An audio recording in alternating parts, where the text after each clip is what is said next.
And once again, welcome, now welcoming not only those who are joining us live, but also joining those who are going to be viewing this on a recording at some point in the future.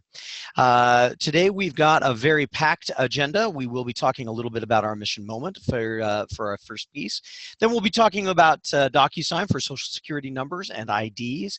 We'll then move into a discussion about referrals and finishing off with a return of our top performer corner with Pam Brill presenting to us today. So as you can see, a lot of information to cover. Just a real quick reminder on our rules of engagement. If you are, as you are listening to this, I'm sure you're going to come up with questions along the way. When you come up with questions, make sure you put those into the Q&A room.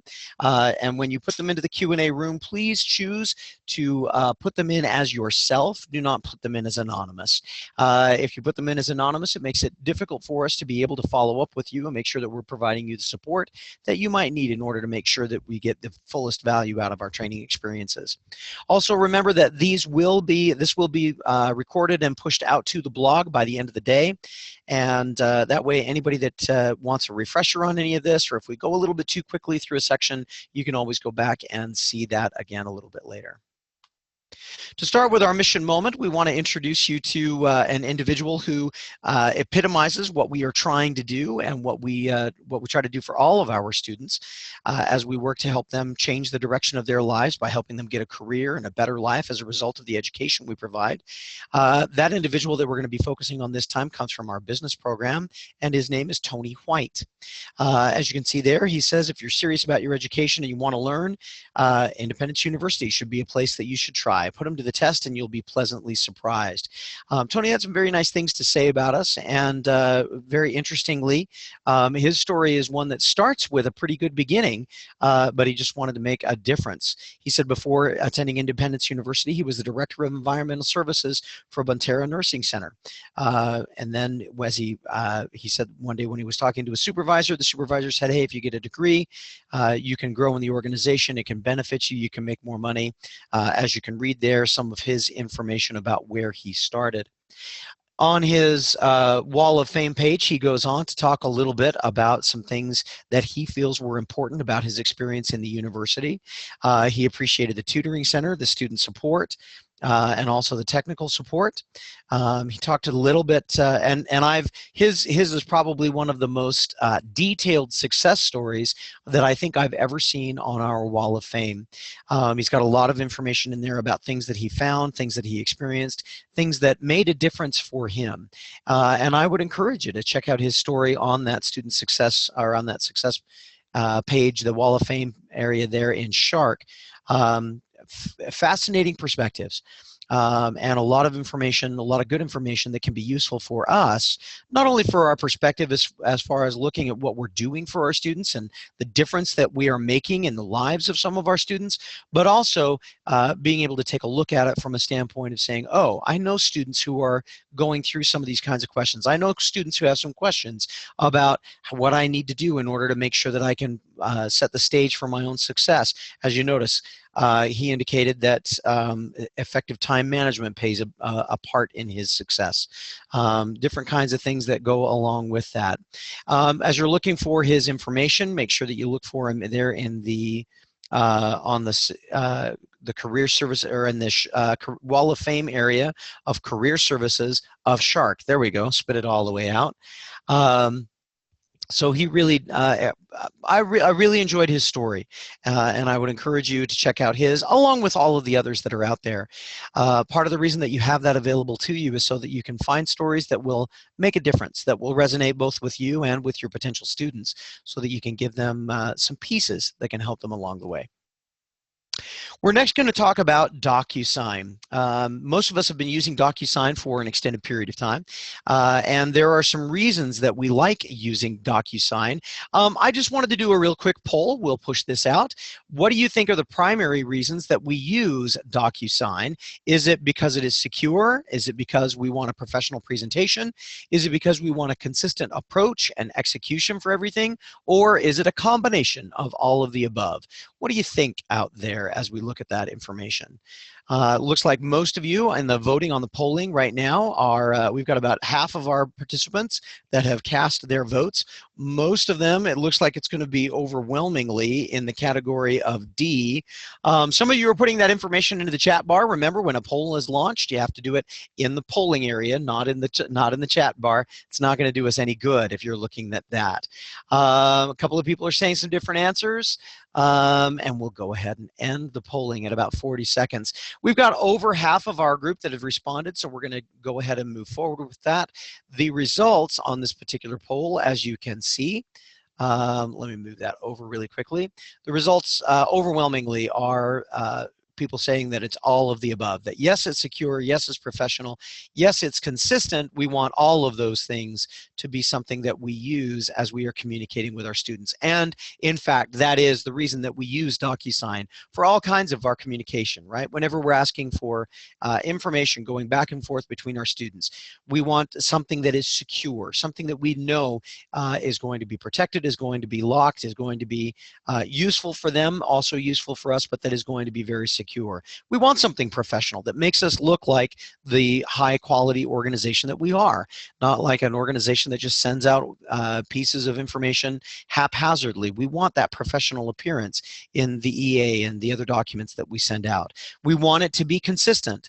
We want all of our ACs to have the same kind of look, the same kind of feel, and certainly DocuSign gives us the ability to do all of that. Well, DocuSign, as you know, gives us an ability to take documents directly from our students and put them directly into School Docs once we have approved them.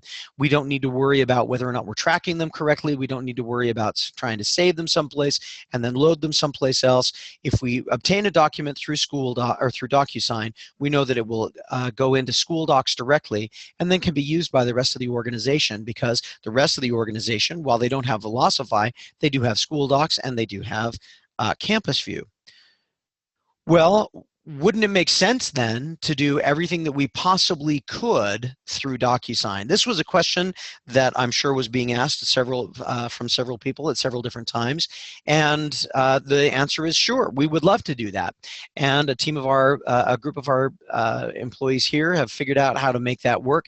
And so moving forward, we now have a process by which we will ask you, the AC, to obtain Social Security number, Social Security card information, and government ID information, predominantly driver's license information, through DocuSign.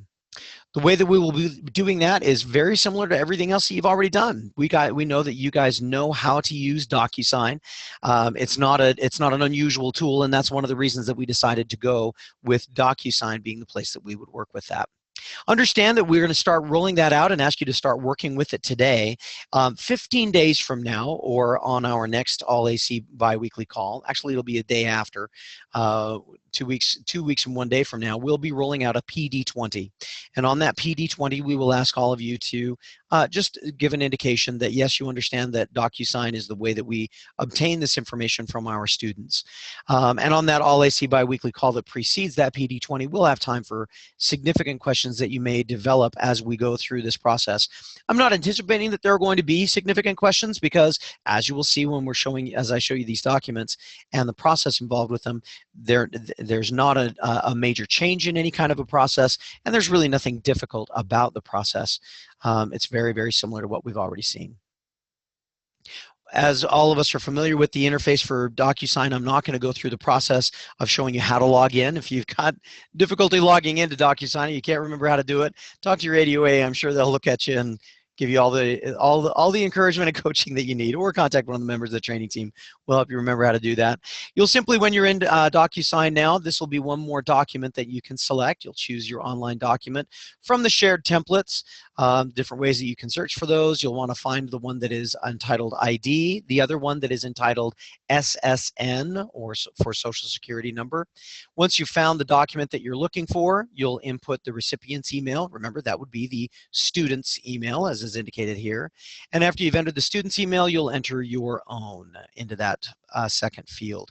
That way you'll be able to be the second person that receives that, and you'll be able to finish the document and then be able to escalate that into Campus View, into School Docs. The documents are very simple. You'll notice that the one that is set up for ID says, please attach a legible copy of your driver's license or government-issued ID card. The one that says Social Security number says, please attach a legible copy or photo of your Social Security card. Down below both of them give an indication for the representative, please verify the attached document is current and legible by initialing, and once you initial in DocuSign, it will also give you the ability to provide the dates. Now, what is a student going to see when they receive this? Most of us are familiar with what a student sees, that they'll receive an email that will say, hey, you've got a document in DocuSign. When they open it, it will ask them to start the document. When they start the document, they can simply click that they would like to upload a document. This button here gives them the chance to attach that. They can upload it. Depending on the document that they're looking at, this is the computer side. If they click that they want to upload, they can simply upload a file. If they've got the picture stored as a file, they can select the appropriate file. Once it shows in the upload area, they click Done, and the paperclip will turn from that orangish color, orange and red, into that nice gray and black color with the blue background, meaning that there is something that has been attached. Once the student has attached the document, they'd simply click Finish, and then it will come to your email. Again, this is nothing new. We know that you already know how to do this. This is where it becomes, again, very familiar. You'll pull open, you'll ask to review the document. It'll say, oh, you know, here it is. Would you like to continue on it? Yes, I would. You'll click Continue, and it will give you the opportunity to see that document. The way that you'll see the document, it won't display it in the document area itself. You'll instead have to scroll down. Now, in my case, I attached a photo that was quite a large photo of my driver's license, and so I had to change my zoom to be able to see it all. And for many of you, you may need to do that as well. Again, verifying that we can see it, that it is correct, that it is current, that it represents the same person that we're talking about. All of the same things that you have done before, verifying Social Security numbers and driver's license or government-issued ID information will be exactly the same. Same procedures apply, same standards for what we accept as an appropriate identifiable piece, an appropriate artifact. All of those same things still apply. It's just that now we're going to be able to capture them through DocuSign. Once you see that information, you can then finish the document, you can accept it, put your initials on it, and it will go into School Docs. One other change that goes along with this is that now on the FAA template, there will be a line that says ID and Social Security number form sent, or Social Security card form sent. And you can go ahead and just indicate that, now starting to use this as your new FAA template. A couple of things to be aware of. The blog will have some more examples for you. We have examples right now that we have already captured of what it looks like if they're going to use an iPhone, what it will look like if they're going to use an Android device. We're also going to have examples of what it will look like on the student side if they're using an iPad. Those examples will be out to the blog sometime between today and tomorrow. We anticipate that they'll be up and useful before tomorrow at lunchtime, so that you'll be able to take a look at those along with the recording from today's All AC Biweekly call.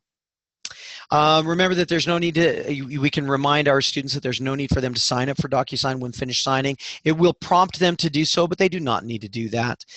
You are welcome to practice this, but be smart.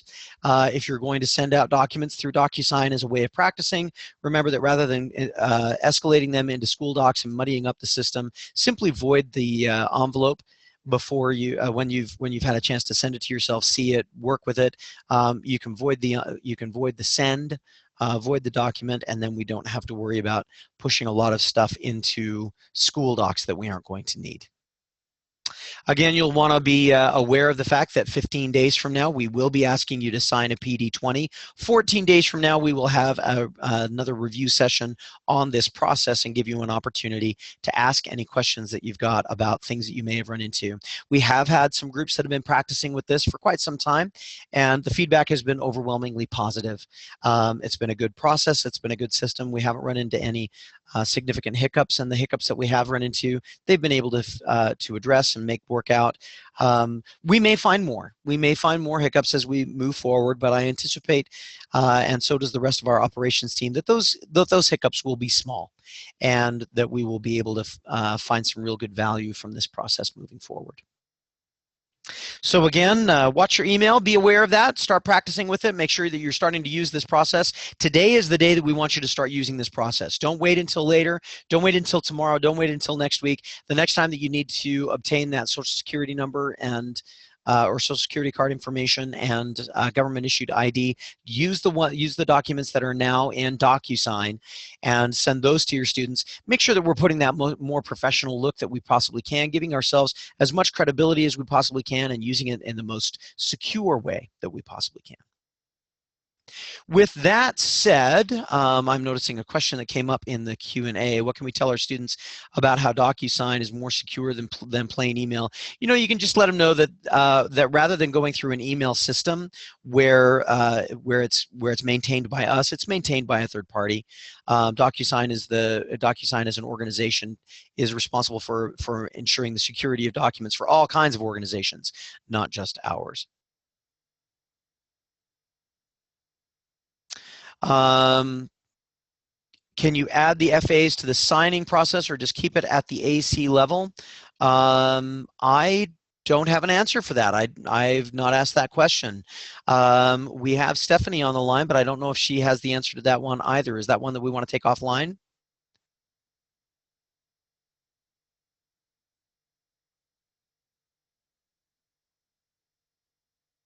We'll take that one, and we'll get it back.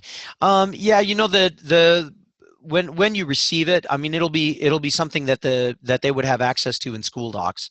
So, you know, if you've indicated on the FAA template that you've sent it, and that you've received it, if you've received them back, you can indicate sent on the FAA template or received, and then you get the you know, they would have the opportunity to be able to see it in school docs. The name of the two documents that you will be using, one is called ID and the other is called SSN, Kimmy.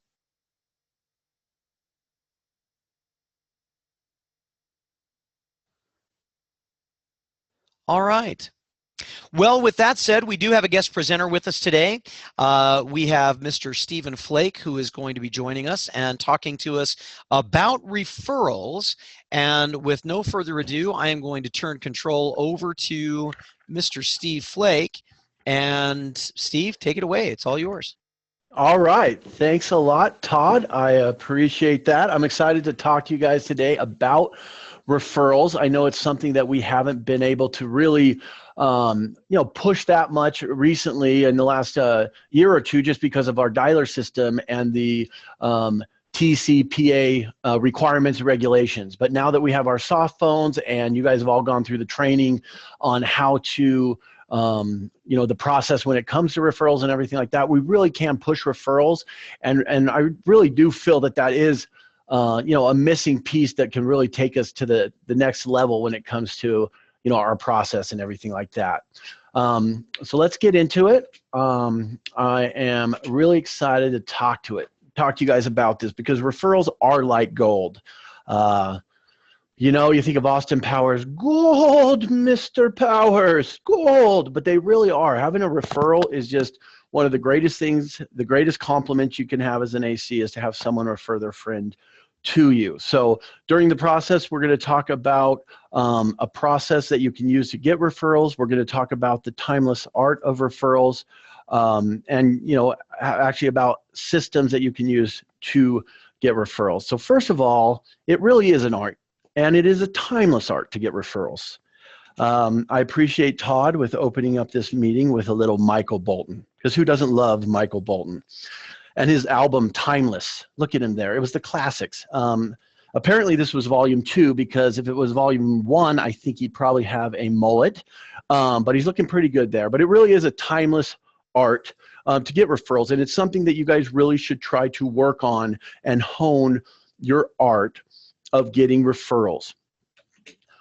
So let's talk about it. What's in it for me with them? You know, why do you want referrals?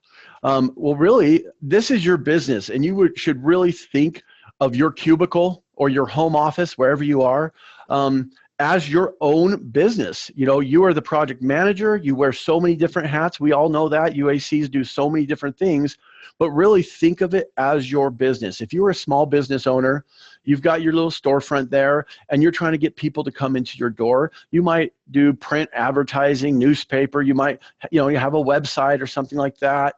You might stand out on the street corner with a sign. You're flipping. Those guys are pretty good at that. But how awesome is it, and how amazing is it when you can add referrals to your small business and have someone come through the door that has talked to a friend, where they're excited. They already know what you do. They know the service that you've given their friend. They come through the door, and you haven't paid anything for that lead that comes through your door. So as you think of this as your business and taking your business to the next level, as you think about, what you can do to expand, to really make sure that month in and month out, you're at least hitting the goal of 6, the NPS, but more than that, you're getting 7, 8 students a month that you're helping change their lives. The way you do that is through referrals. So it's all in the numbers. And everyone who knows me knows that I'm a huge numbers guy. I'm basically a mathematician. Rain Man, yeah, that's basically me, all those that know me. I love numbers. So here we go. It's all in the numbers. Regular leads basically close at about 0.5 to 1% after the presentation. So these are the QT Center, and these statistics are before we had the QT Center, but they're basically exactly the same coming from the QT Center.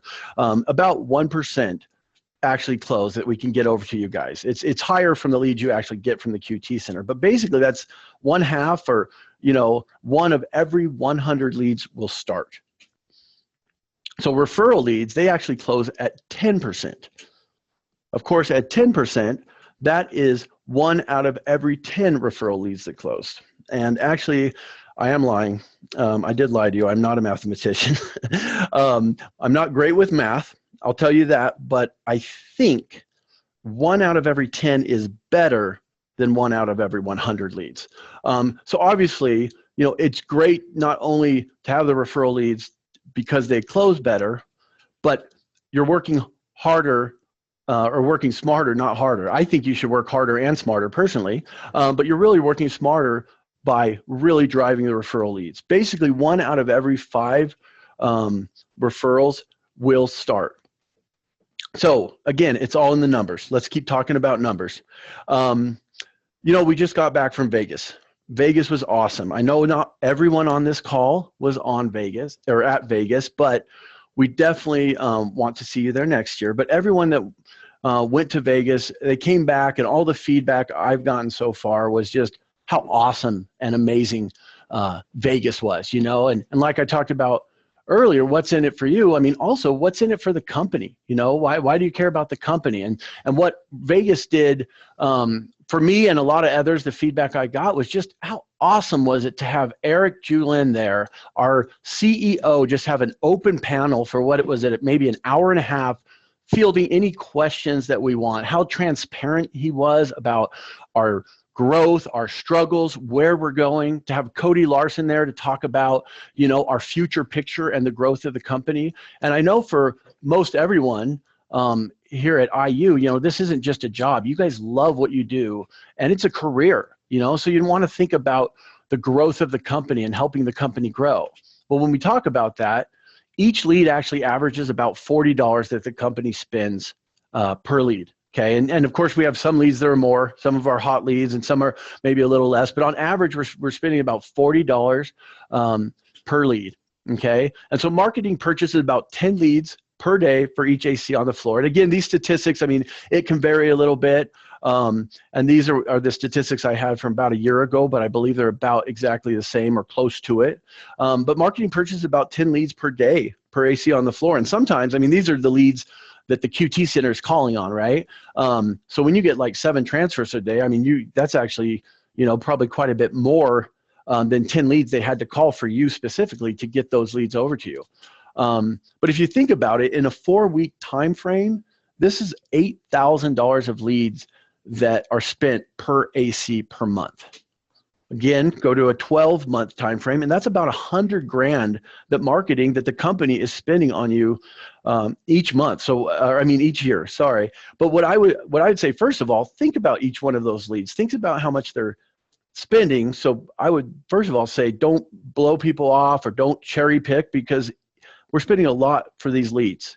I would say also, you know, help the company out, because each referral lead is free, and those referral leads obviously start at a higher rate. They also are going to school generally with somebody here at school, and they graduate at a higher rate, helping both the student out, obviously, but also the school.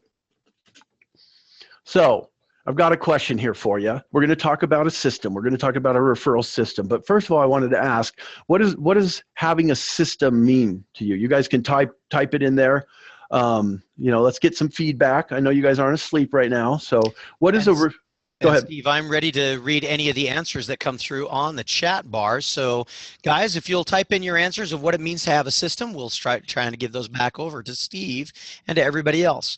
Tony says it's a way to keep organized.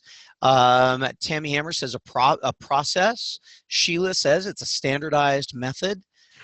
Kevin says a step-by-step plan. Let's see, Daniel says a structure that provides efficiency and produces results. Kathy says do the same thing every day. Alicia says your own secret Krabby Patty formula. That's actually really good and right on right there. Okay, great. Thank you for all the feedback. I really didn't care what you had to say because I just needed a drink of water. And so I've got my drink of water. Just kidding. I did care, and all those answers are great. I really appreciate the feedback. But yeah, systems. You need to have a system in place, and we do have a lot of systems when it comes to what we do here as an admissions consultant at Independence University. And so having a referral system only makes sense, and it's only going to make it that much easier for you to be successful in getting referrals, okay? So really, this is why systems work. And actually, a lot of what you guys said in the chat there is exactly what's right here. That systems are processes that have predictable results and outcomes because they happen the same way every time, you know, day in and day out. Really, you get the continuous results out of a system, okay? You guys maybe have heard it a little different, but I say that you can quote me on this actually. Sanity is doing the same thing over and over and getting the same result, right? Let's be sane and expect the same result when we can follow a system. And then also it just becomes second nature. You know, honestly, when you have a system, it's like a habit. It's like driving a car, right? This is one of those self-driving Google cars there. This kind of scares me a little bit.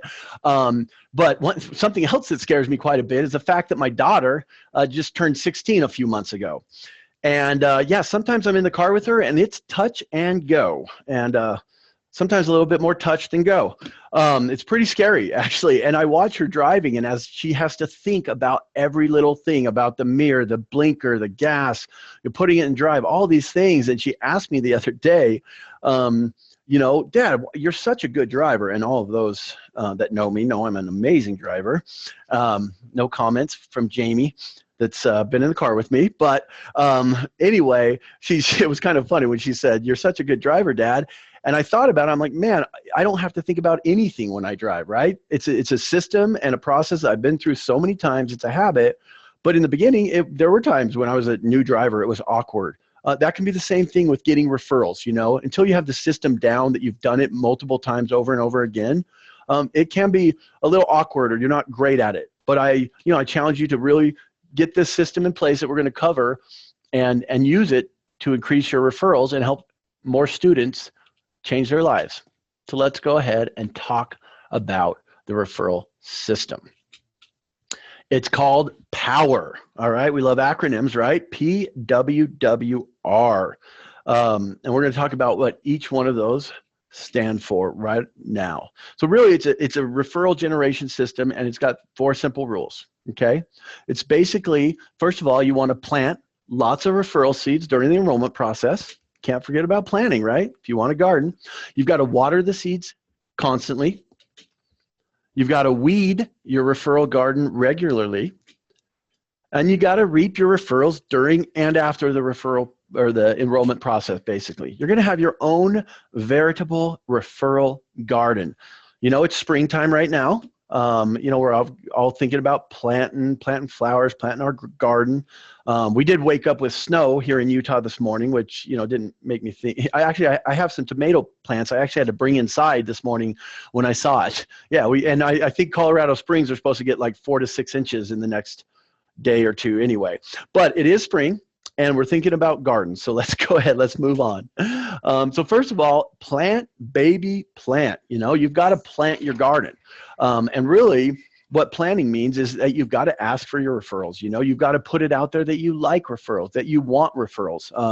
I know it's happened to probably most of us. It happened to me as an AC where, man, I had an awesome interview with this student. I connected so great. They're so excited about school. We just did the enrollment agreement. They're going through, you know, FAFSA, financial aid. And then I find out 2 days later, they were so excited, they told their friend who just called in randomly to the dialer and got some other AC. And I'm like, man.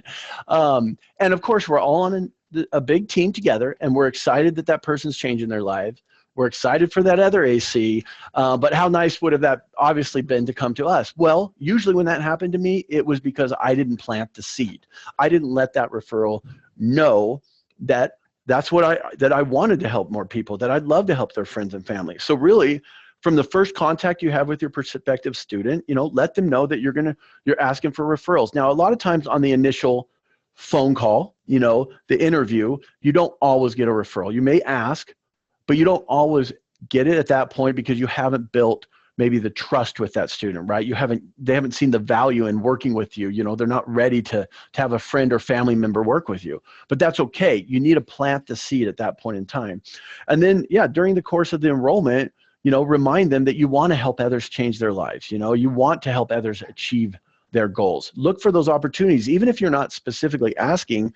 You know, when they do something great or they, you know, finish their FAFSA, say, man, you're just such a great student. I love working with students with you. I wish more of my students were like you. Put it out there that you love working with students like them, you know? And then of course, when they say, you know, if you ask, you know, who do you know that I could work with? And we'll talk about different ways to ask in a bit.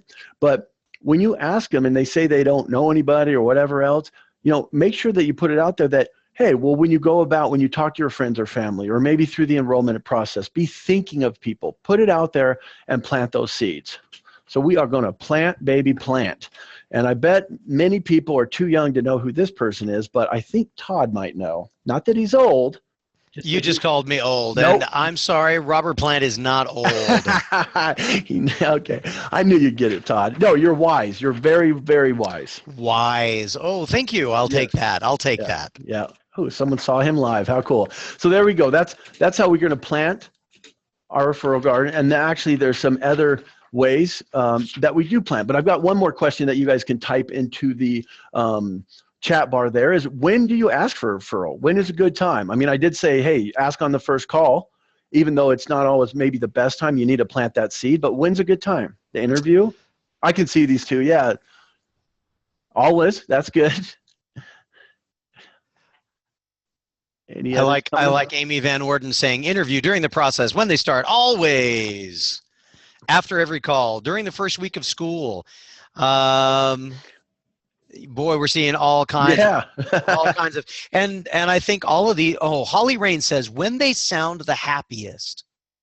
Ding, ding, ding, ding. Actually, all those are great. You're right. During the first week of school, all those times are great. But really, there's been studies that show really when students are the happiest, or when consumers have had some positive experience or something great happen, they're like 83% more likely they're more comfortable making a referral or referring someone to you at that point in time. Now, think about it. Along our process, when are those times? Yeah, when there's positive feedback, when they're like, man, thanks so much for helping me out for that. Wow, I just got packaged. I'm done with financial aid, you know. When they receive their tablet, that's a pretty exciting time, right? Again, like you said, when we start class, the first week of school, you know. So really specifically and strategically look for those times to ask for a referral. And then you're having an email signature is planting your referral seeds, right? I know a lot of you guys already have this, but it can be simple. These are a few examples here, but definitely having something on your email signature. Every time they get an email there, they are reminded, it's not you pushing and asking for a referral, you know, like pushing it down their throat, like give me a referral, but it's putting it out there that you're trying to help other people. And maybe they haven't thought about someone or couldn't think of something, and something changed in their lives, or a friend had come in, you know, they met a friend, you know, between the time they talked to you and going through packaging, and they get an email from you that reminds them, oh, this friend, you know, isn't happy at their job. So make sure that on your email signature that you plant the referral seed there. And then of course we have the family grant. Yes, the family grant. And this gentleman here with the cat, he actually tried to come to school because his cat is one of his family members, and tried to get an exception through Alan Hansen that was denied. And this other family here just scares me, so I put him there because a little fear always keeps people paying attention. But we do have the family grant, and the family grant is really an awesome tool. I know when I queried a lot of our top ACs when it comes to referrals, some of them did say that, you know, at first they felt kind of like salesy, or they felt like, you know, they were uncomfortable asking for referrals because it's kind of like, hey, could you give me a referral? You're asking the student for something. But honestly, the family grant, it's built into our process that we're actually helping the student and we're helping their family at the same time.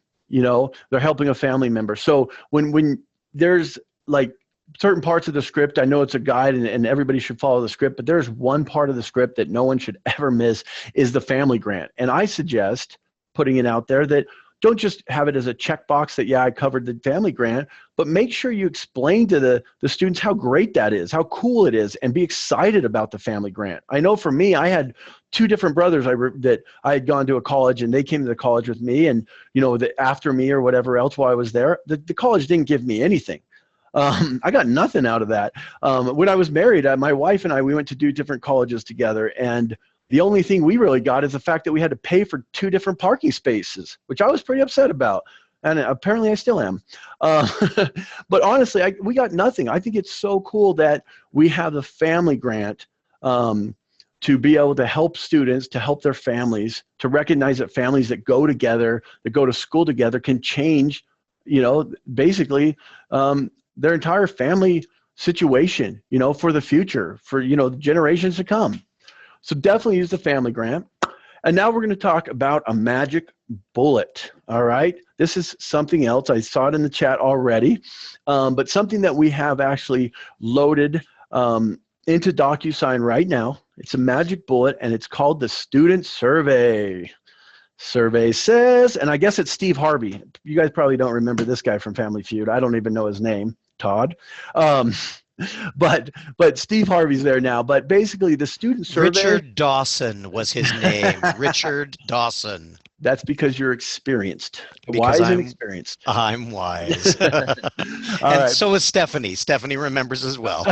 I bet she does. All right, perfect. But honestly, the student survey is something that's awesome. It's already built into DocuSign, again, and it's there right now. There's one called Interview Survey, and that is for the ground campuses. So make sure that you don't send out the interview survey, but you send out what's called the student survey. It's under shared templates, where all your other templates are. And basically what it looks like, it's a form that you can send out. I mean, you can send it out to students that aren't even enrolling with us. I sent it out as an AC, or I had ACs while I was in ADOA. Send it out when a student maybe even had a bad POG, when a student couldn't, you know, maybe had defaulted loans or something like that. And we get feedback from how we did, obviously, on our on the interview and through the enrollment process, but we also, sometimes those students that weren't even going to school with us would put names on there and get us the student survey. And so here's what it looks like. Here's the top portion of it. Wow, this student, her name is Jamie Barlocker. I'm pretty excited about enrolling her into business administration. But first of all, one thing great about it, it does give you feedback. It does let you know if there are concerns that maybe you didn't cover during the process of the interview. So you guys can see there, you can test it yourself and send it out. But honestly, right here, I would say, wow, I did a great job on the information regarding financial aid. I did a great job here. But this student on D, I know that the investment in my education is a value for me. So they don't strongly agree. They're not neutral, but that might be a place that, you know, there's a concern there that, you know, that, hey, they might be concerned about the investment. That might be something I should touch on. And then we go to the bottom section of the survey. I'm convinced there's a way for me to pay for my tuition. Not sure. So obviously this student probably hasn't met with financial aid yet, but that is something that you definitely want to make sure that you cover later, is that are they sure that they have a clear path and they feel comfortable with financial aid. And it looks like she's wanting to change her life. But then here it has the family grant. Right there, it specifically speaks to anyone that they want to put down on the family grant. And so sometimes on the initial interview, a student's on, I mean, there's a ton of information, obviously, that we cover. A student might not feel like, you know, putting someone down right there, they're kind of on the spot. But when they get this interview survey later, you know, they might have a minute to actually think about someone that they do want to put down there to have you contact regarding either the family grant, or down there lower, there's 2 different spots for just maybe a friend or something like that. So obviously when you're sending out the student survey, I would not send it out blindly. I would let your student know, because during the course of the interview, you've let them know how much you love helping students, how much you take pride in what you do, you know, how much you love being an admissions consultant and you want to do the best job you can. So I'm going to send you out, I sent out the enrollment agreement. I'm going to send out an interview survey where you can basically let me know how I did, if there's anything that we could do better. And then also there's a place on there, I know you mentioned you couldn't think of any friends or family. Well, if you do, if you've talked to someone in the next day, make sure to put them down there so I can help them out just like I'm helping you out. So definitely set up the student survey when you send it out. But I definitely got you know, quite a few referrals off the student survey, and sometimes even when I send it out blindly. But obviously you'll get more mileage on it when you set it up. So there you go. Boom. Mind bomb.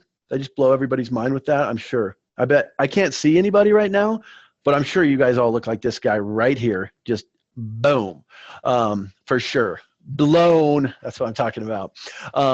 So yeah, I mean, the interview survey is just, or the student survey, I should say, is just an amazing tool.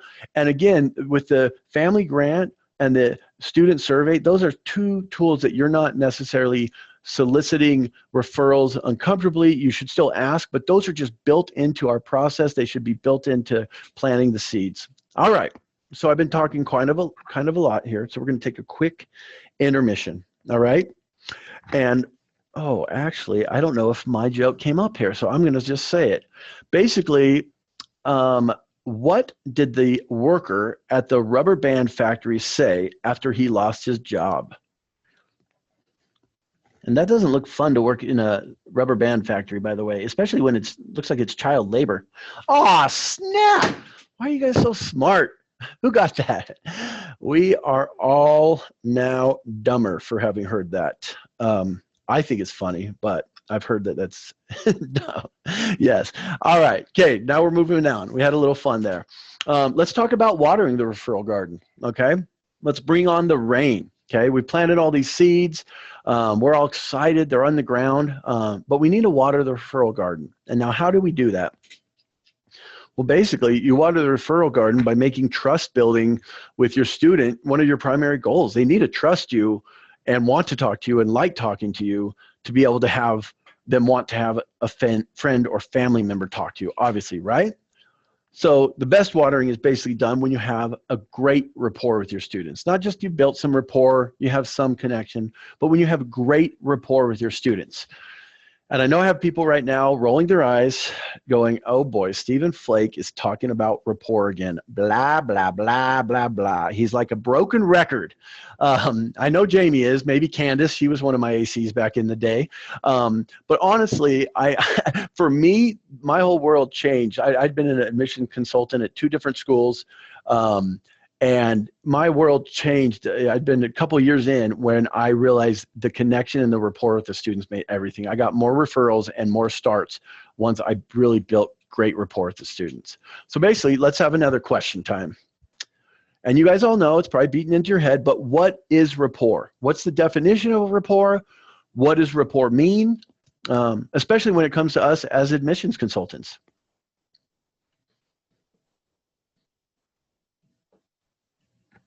Connection with a person, yeah, for sure. A friend, A relationship. Building trust. You got to have the trust. BRT, build relationships of trust. All right, perfect. And it goes both ways. I like, who said that? I didn't see that. That went away, but it goes both ways. It's very interesting because I'm going to bring that up in 2 seconds. All right, perfect. All right, well, basically, you guys all know, you've heard what rapport is. I just think it's good to go over it again because that's where you really water your referral garden, is with rapport. Yeah, it's a relation, right? A connection, a sympathetic relation, okay? It's really just a positive or close relationship between two people, right? It's got mutual trust, like you guys have said, trust, understanding. And really the actual definition, or where it comes from, is from rapporter, which means to bring or to give back. And actually in French, it means to bring back. And it's kind of a mutual beneficial relationship where each person is bringing back something to the other person. So I looked up synonyms to rapport. And this is what came up. I mean, look at all those. We've got affinity, compatibility, empathy, a lot of things you guys have already said. You know, a bond, an agreement, a relationship, the same wavelength, you know, the groove. Yeah, get into a groove with your students. Let's do this. But it's really important that you think about not just building rapport, but become masters of building rapport with your students, and you'll get more referrals. I have no idea in the world why cotton is on there. Maybe my vernacular, my vocab is not as great, but get into cotton with someone. Is that, I don't get it. I have no idea. Maybe Todd can explain that to me later. Cotton is a phrase that means that I relate to you. I cotton to what you're saying. It's a colloquialism that grew primarily out of the South. Wow. Okay. Well, you know what? Thank you. I just thought it was random, and there is an explanation for it. I thought it was funny, but thank you. I learned something today, and I hope other people do also. All right. Well, the other thing I wanted to bring up was just to be awesome. This is how you water your referral garden. Be awesome. I know you guys are all awesome, actually. I shouldn't say that. Just be awesome-er. Wherever you are as an AC, whatever, however good you are at whatever process in our, AC-dom that you do, think about where you can improve and what you can do better. Honestly, think about when you're on the dialer. Are you just sitting there waiting for the next call to come in, or are you researching our program so you're more knowledgeable about the career paths and what our degrees can do? Are you sitting there understanding more of the FP process so that you can help your students with the to-be package list and what you can do to help them? At any point, you should be sharpening your axe, trying to do better so you can be a better AC.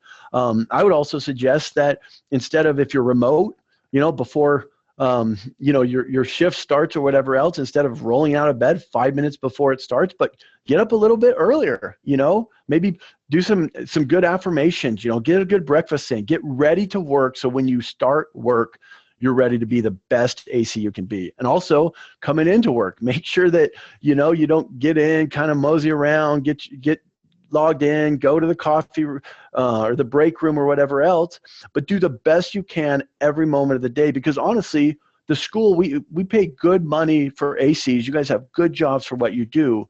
This is your career. You want to do the best that you can do. So at the end of the day, ask yourself these questions when you're thinking about watering your referral garden.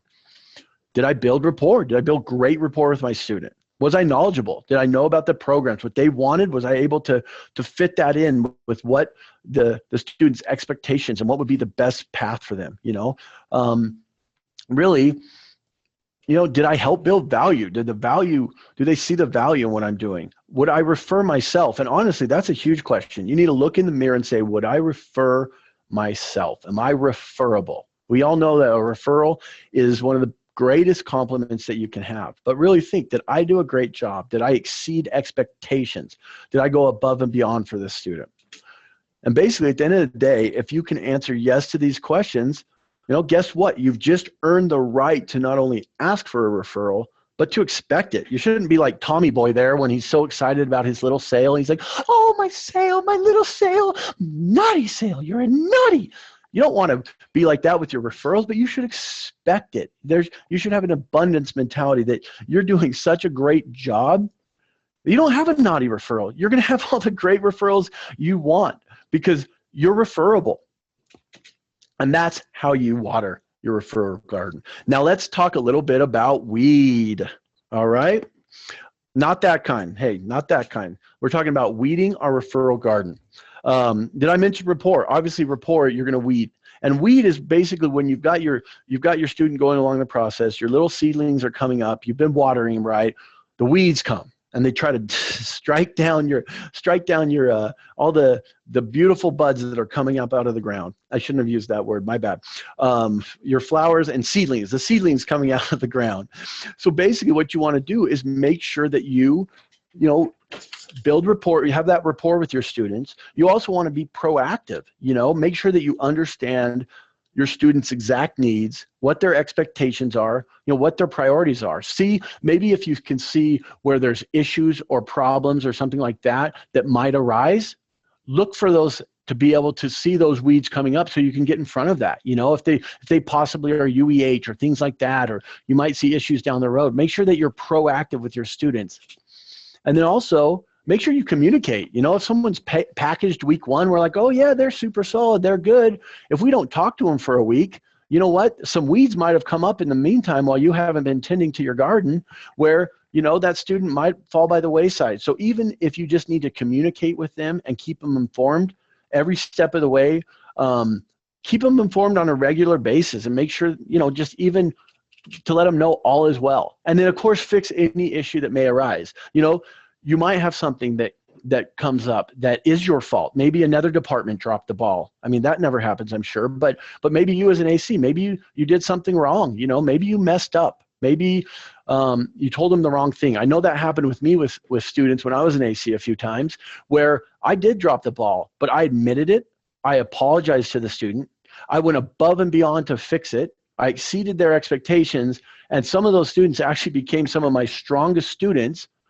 Sometimes the lay down easy enrollments are the ones that the first thing comes up and they fall by the wayside, right? But I had some of those students that had issues actually end up referring me some of their friends or family members. So if there are issues or if there are problems, if the weeds come, knock those weeds down and go above and beyond to fertilize the garden.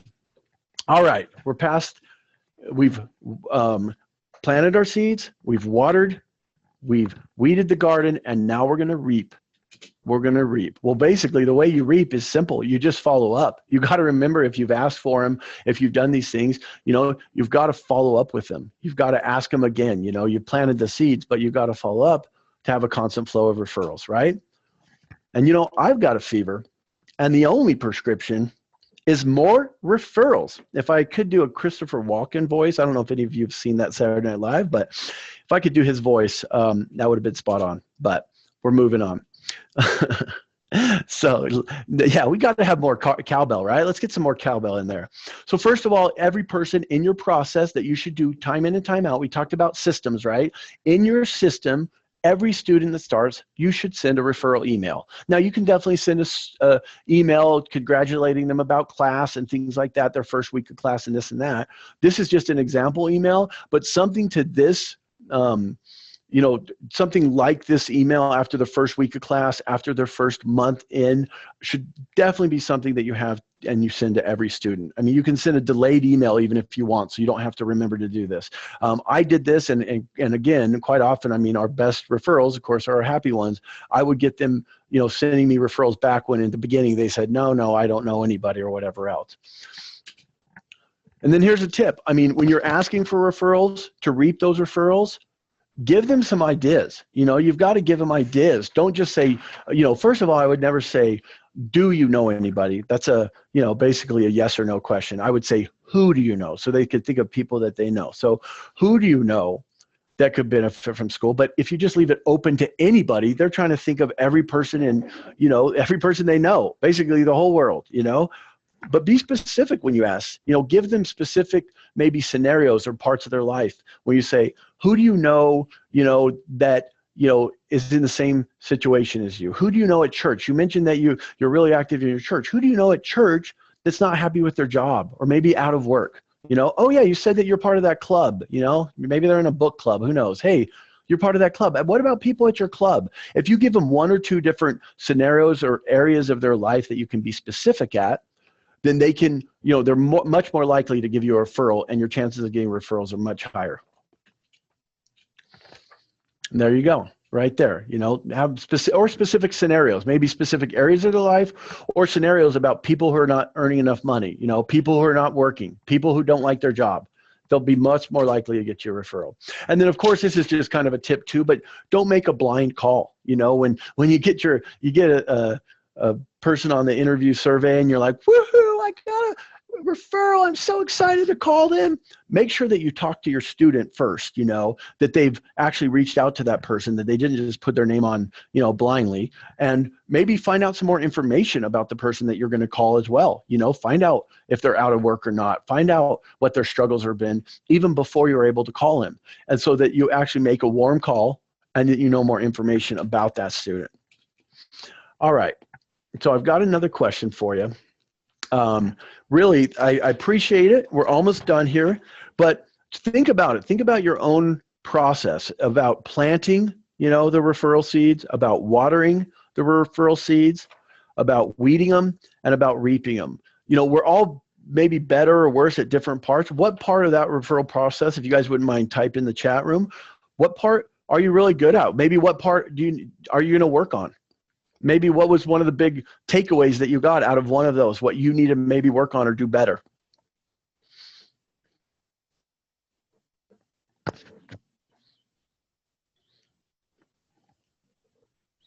Water more of the seed. That's good. The connection, I think the watering is one of the most important part. Of course, I mean, they're all very important, but planting and watering are two of the most important parts of that for sure. Yep, the interview survey is huge. That's going to be huge, and that's such an easy way to plant the seed. And actually, I mean, that kind of is 2 in 1 there, because you're planting it by putting it out there, but you're actually reaping it because they'll put people on there, especially if you set it up the right way. Planting, yeah, because you got to plant it. If you've ever been burned by, like I told you, someone calling in or someone that didn't call back in for you, you definitely maybe missed the planting part. Okay, cool. Well, we're almost done, but basically I just wanted to finish up by referring Vegas again. Vegas was just amazing. It definitely was a mindset changer for me and a lot of people I talked about, you know, just came back from Vegas wanting to do better. So we're coming up not quite halfway through the year, but really think about your goals for 2017. You know, what do you want to do different? What do you want to do better in 2017? What kind of AC do you see yourself, you know, in December of 2017? Are you going to be the same AC you are now, doing the same things, which I know for a ton of you are great, but we can always do better. We can always get to the next level, right? Keep growing and developing for sure. And so think of your goals for 2017, what you've set up for yourself, okay? You know, like I said, what are you going to do different? I really challenge you guys. I challenge each and every one of you to put this process into place, put the system in place where you're working day in and day out to try to get more referrals than you currently have. Again, like I said, with any system, at first it might be awkward. You might mess up here, you might mess up there, but as you continue to do it and it's part of your process, you will, I can guarantee, get 1 or 2 more enrollments a mod because of referrals. And so that's really my challenge to you.